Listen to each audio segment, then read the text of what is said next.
왜 글로벌 시장 전문가들은 유독 정치 이벤트를 많이 틀릴까요? 지난 6월 브렉시트 때도 그랬고 11월 미국 대선 때도 그랬습니다. 선거 결과를 맞히는 건 어렵다고 치더라도 선거 결과가 나온 이후의 증시 상황까지도 정반대로 얘기를 해왔습니다.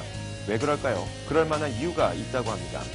자, 먼저 살펴보자면 시장이 어떻게 틀렸는지 이 두 가지 단어로 알 수가 있습니다. 트럼프 범프인데요.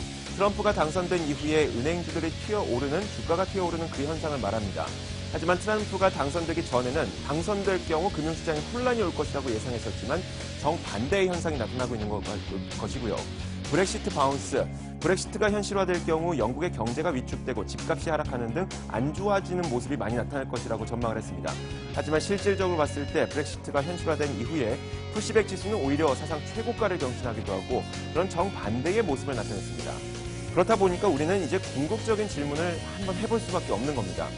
왜 글로벌 시장 전문가들은 이 선거 결과를 틀리게 전망을 했을까? 그리고 현실화되지도 않을 것 같은 이 재앙이 마치 일어날 것처럼 그렇게 전망을 해왔을까? 라고 질문을 던질 수가 있는 것이죠. 우리는 여기서 답을 찾을 수가 있습니다. 미국 대선을 되돌려 보도록 하죠. 미국 대선 당시에 클린턴 후보에게 막대한 선거 자금을 지원했던 사람들이 누구일까요? 대다수의 유권자였을까요? 아니면 소수의 엘리트 계층이었을까요? 바로 소수의 엘리트 계층이었습니다. 이에 대해서 블룸버그 뉴스 칼럼니스트 매튜리는 이런 이야기를 했습니다. 과연 이 금융시장을 장악하고 있는 엘리트들이 대다수의 유권자를 직접 만나보고 선거에 대해서 그리고 정치에 대해서 전망을 했을까라고 물음표를 던지게 됩니다. 그러니까 우리는 이렇게 생각을 하면 됩니다. 시장이 틀리게 되는 더 큰 이유가 발생을 하게 되는데 그렇다면 이 소수의 엘리트 계층은 과연 누구일까요?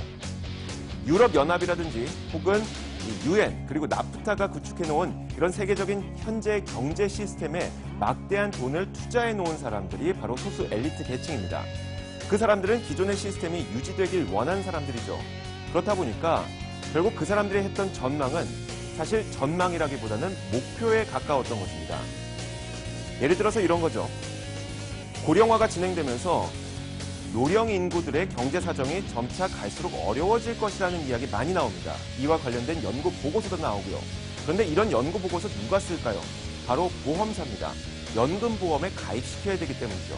바로 이런 맥락이라는 겁니다. 그런데 앞으로 이제 오는 12월 말부터 2017년 말까지 유럽에서는 여러 가지 정치적인 변수들이 남아 있습니다.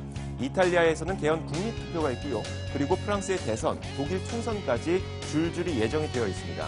여기에서도 마찬가지로 소수당이 집권을 하게 되는 경우, 그리고 이탈리아가 유럽연합에서 탈퇴하게 되는 경우 이런 불확실성들이 남아있는데 만약에 지금 있는 그 소수의 엘리트 계층들이 달라지지 않는다면 우리는 내년 말까지도 틀린 전망과 함께 시장에서 혼란을 겪을 수밖에 없을 것입니다. 시장 읽는 남자였습니다.